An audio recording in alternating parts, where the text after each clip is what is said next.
What's going on, everybody? Welcome back to my YouTube channel.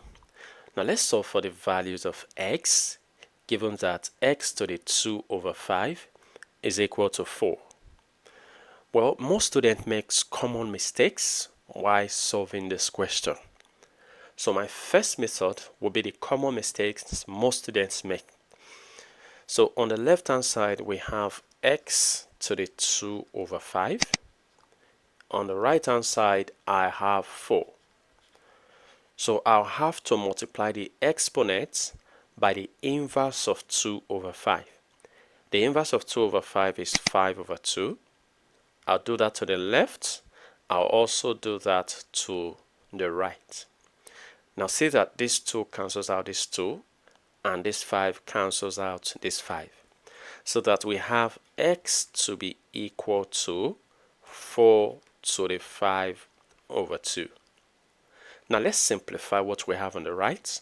So we have x to be equal to 4 is same as 2 squared, and this is raised to the 5 over 2. So 5 over 2. And we're going to be applying the law of indices here that says when I have a base raised to a power and then raised to another power n, the law of indices says these powers multiply, which is m times n. So we're going to be applying that here. So we have x to be equal to 2 to the 2 times 5 over 2. Now see that this 2 and this 2 cancels out so that we have 5. So we have x to be equal to 2 to the 5. And we all know that 2 to the 5 is equal to 32. Well, if you solve it like this, you're going to be leaving some answers behind. Let's see if what we have solved is actually correct. Now we've got x to be equal to 32. Now let's put it back into our original equation to see if we're going to be having 4 as a result. So x is 32, that is what we've got, and it is raised to the 2 over 5. So we're going to find out if we're going to be having 4 as a result. 32, as we all know, is 2 to the 5, so 2 to the 5, and this is raised to the 2 over 5.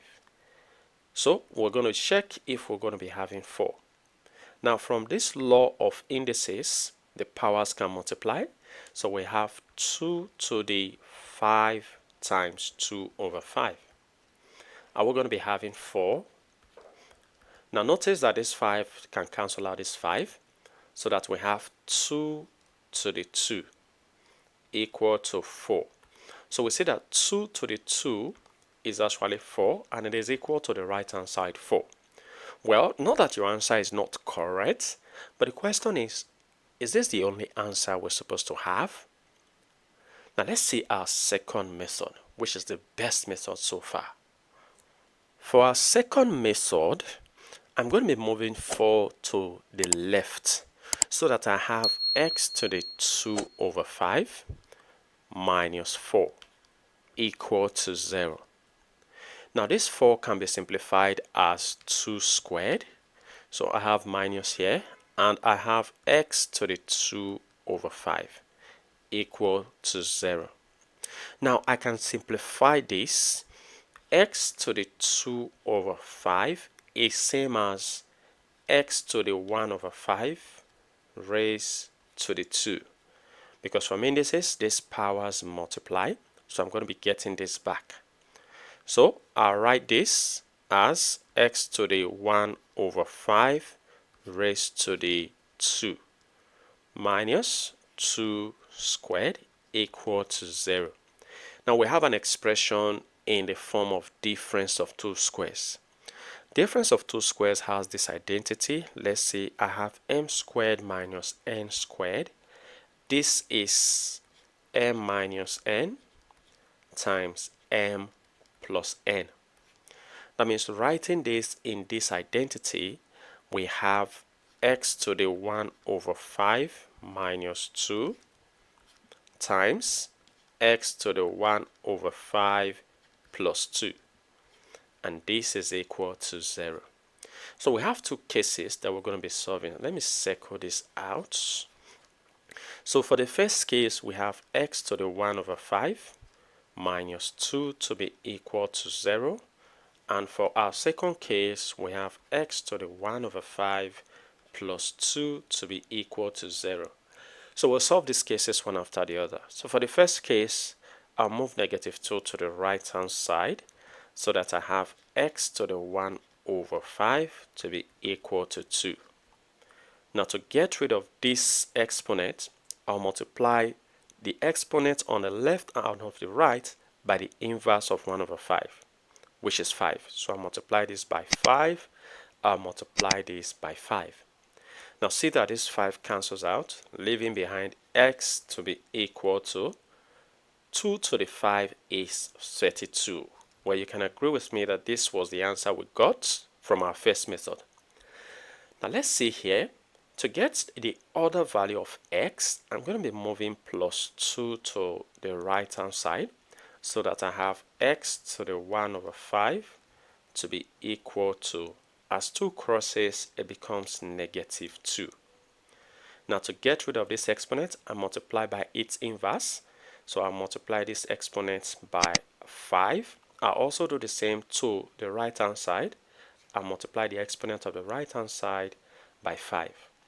Now see that this 5 cancels out this 5, leaving behind x to be equal to negative 2 to the 5 is negative 32. So we see that we have two answers. We've got x to be equal to 32, and we've also got x to be equal to negative 32. So we're not leaving out any answer. And if we have to check by putting or placing negative 32 in our original equation, we have negative 32 in place of x. This is raised to the 2 over 5 equal to 4. So we're checking if we're going to be having 4. And like we all know, negative 32 is same as negative 2 to the 5. I remember this is raised to the 2 over 5, so I'm going to be raising this to the 2 over 5. Are we going to be having 4 as a result? Now we all know that powers multiply, so I have negative 2 to the 5 times 2 over 5. So we see that this 5 can go with this 5, so I have negative 2 all raised to the 2 left on the left hand side. So are we going to be having 4, which is our value on the right hand side. Now see that negative 2 squared is 4, which is equal to the right hand side. So we see that our answer is very much correct. Well, feel free to share your ideas in the comment section below. And if you enjoyed this video and have learned something from this video, go ahead and give this video a thumbs up. Subscribe if you haven't. Turn on the notification bell so you don't miss my upcoming videos. And like I always say, until next time, take care.